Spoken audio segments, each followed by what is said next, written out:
Have you ever wondered how someone actually dies from dementia? It's one of the most heartbreaking questions families quietly carry, and yet one of the least talked about truths in caregiving.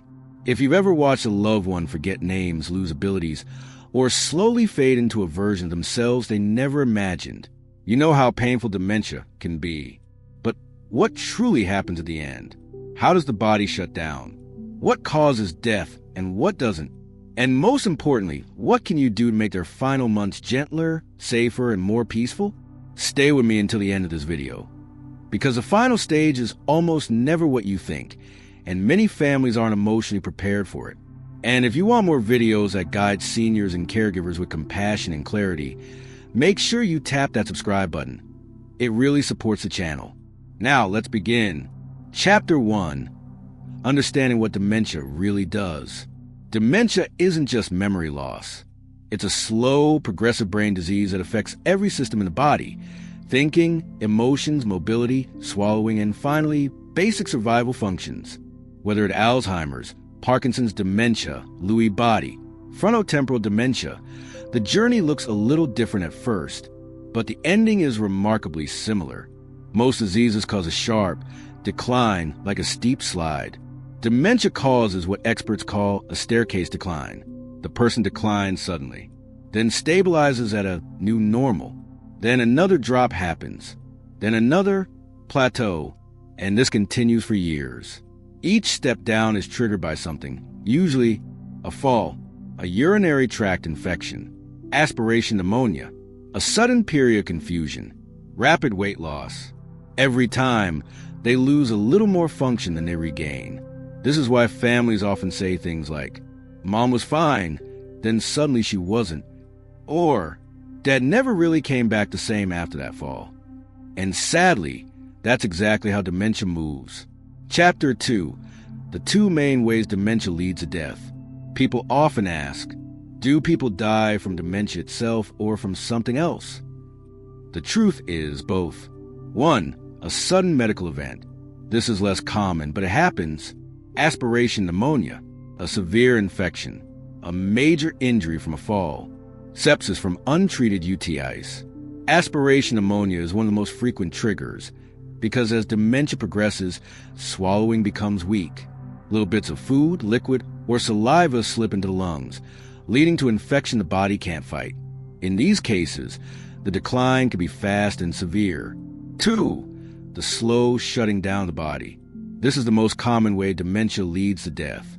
Over many months or years, the brain slowly loses the ability to move, eat, swallow, recognize hunger or thirst, control muscles, fight infections. Eventually, the body stops eating and drinking, not because the person is refusing, but because the brain no longer sends hunger and thirst signals. This triggers the body's natural end-of-life process. It is not starvation.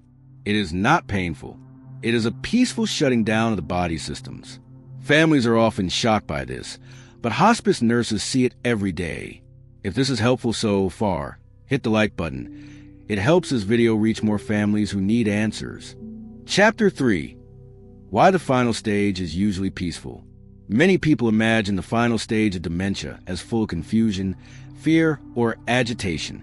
But surprisingly, the final weeks are often the calmest. Here's why. The brain is no longer overstimulated. The person spends most of their time sleeping. Anxiety fades. Restlessness disappears. The sense of danger or threat fades away. Families often comment, "Mom looks peaceful. Dad is just resting. He's not confused anymore, just quiet." The last days usually look like this.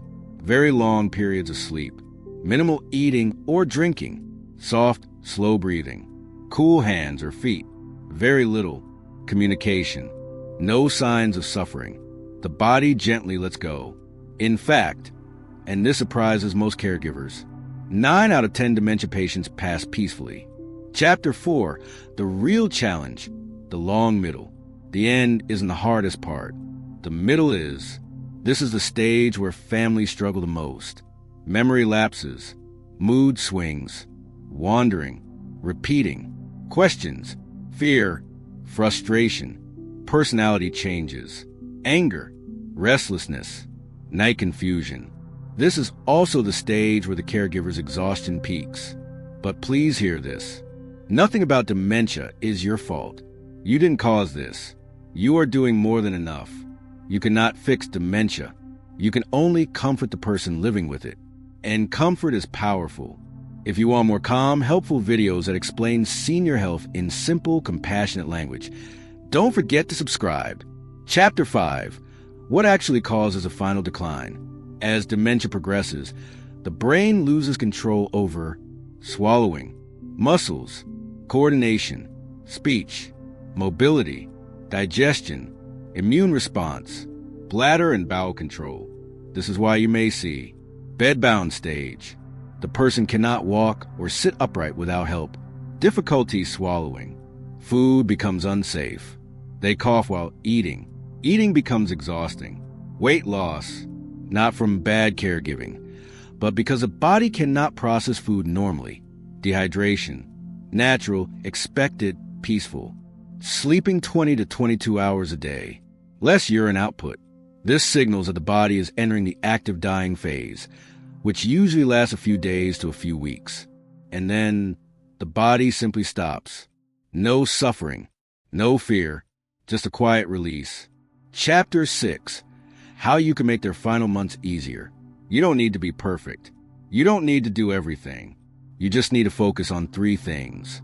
1. Keep them clean. Clean skin prevents infections and protects dignity. Use gentle wipes. Keep their clothes dry. Moisturize dry skin. Clean after bathroom accidents. Check for redness on shoulders, heels, lower back. Skin problems happen even with perfect care. Please don't blame yourself. 2.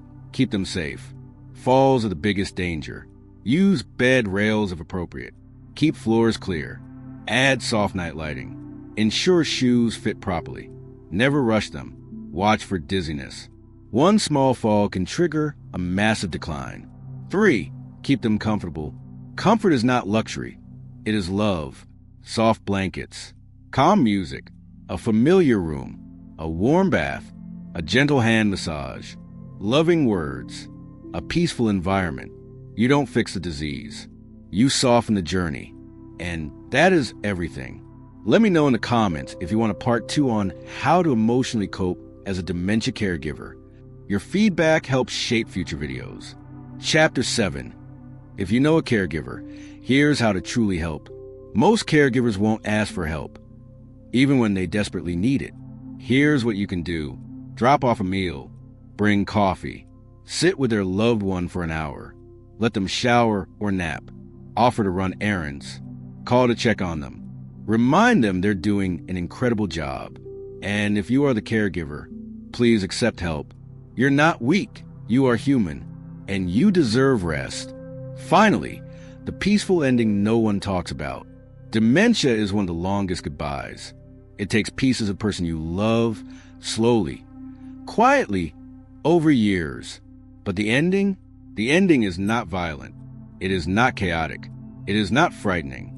It is peaceful, soft, gentle, a return to quiet, a return to rest, a return to the body letting go in its own time. If you are caring for someone in this journey, you are not alone. You are doing sacred work, and your love is felt, even if they cannot say it anymore. Please share this video. It might bring clarity to another family who is struggling in silence. And don't forget to subscribe for more comforting, educational senior care videos. Thank you for watching, and may peace be with you and your loved one.